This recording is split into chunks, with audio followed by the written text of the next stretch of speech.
ଶୋଇକି ଉଠୁ ଉଠୁ ସନ୍ଧ୍ୟା ହେଇଗଲା। ତରବର ହୋଇ ବାହାରିଗଲୁ ଆମେ ମନ୍ଦିର ଉପରକୁ ଯିବା ପାଇଁ ହେଇଛି ଅନେକ ଗୋଡ଼େ ପାହାଚ। ବାବରେ, ମୁଁ ତ ଚଢ଼ି ଚଢ଼ି ଥକି ଗଲି। ଆପଣମାନେ ସମସ୍ତେ ଜାଣି ସାରିଥିବେ ଏଇଟା କେଉଁ ମନ୍ଦିର। ଯଦି ଜାଣିନାହାନ୍ତି ତାହେଲେ ମୁଁ କହିଦେଉଛି। ଏହା ହେଉଛି କଣ୍ଟିଲୋର ମହାନଦୀ କୂଳରେ ଥିବା ନୀଳମାଧବଙ୍କର ମନ୍ଦିର।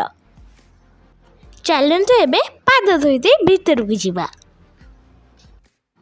ଦେଖନ୍ତୁ ମନ୍ଦିର କେତେ ସୁନ୍ଦର ଦେଖାଯାଉଛି।